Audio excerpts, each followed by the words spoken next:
It's kind of a long poem, it's a heavy poem, but most of all it is a challenge. As Christians, we are called to fight for what is right, even at the cost of sacrifice and pain. So, without further ado, The Hangman by Maurice Ogden. Into our town the hangman came, smelling of gold and blood and flame, and he paced our bricks with different air, and built his frame on the courthouse square. The scaffold stood by courthouse side, only as wide as the door was wide.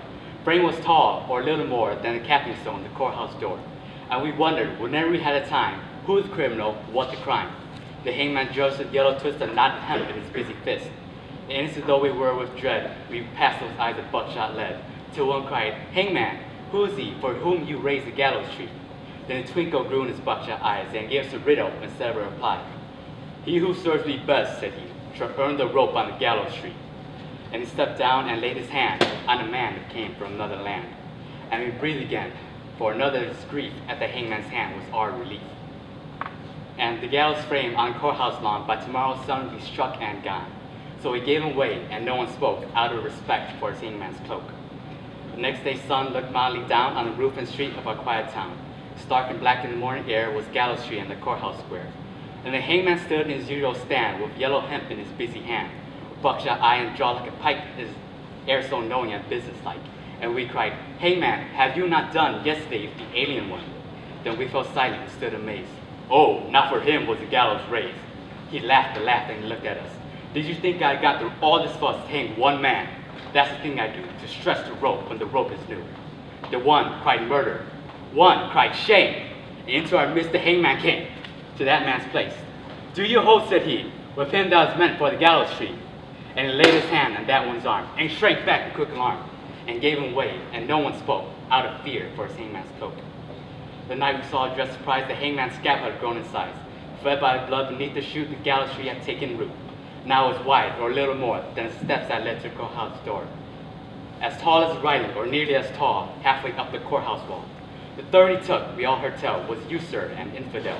"And what," said the hangman, "have you to do with the gallows bound, and he a Jew?" And we cried out, "Is this one he, who served you well and faithfully?" And the hangman smiled, "It's a clever scheme to try the strength of the gallows beam." The fourth man's dark accusing song scratched our conscience hard and long. "And what concern," he gave us back, "have you for the doomed in black?"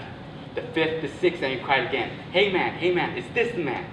"It's a trick," he said, "we hangman know, for eating the trap when the trap springs slow."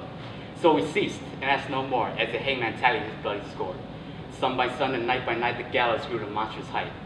The wings of the scaffold opened wide till they covered the square from side to side, and a monster crossed me, looking down, cast his shadow across our town. Then through the town the hangman came, and called the empty streets my name. I looked at the gallows soaring tall, and thought, there's no one left at all for hanging.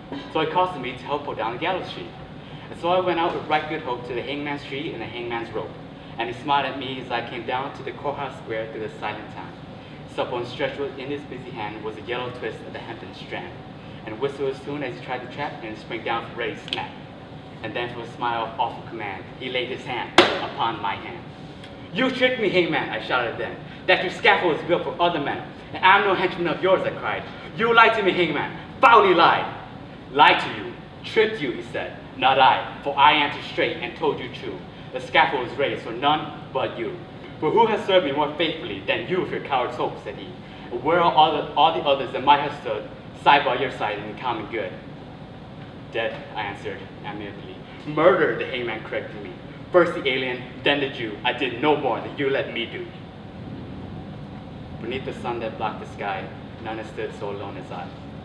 And as the hangman strapped me, no voice there cried, "Stay," for me in the empty square. Thank you.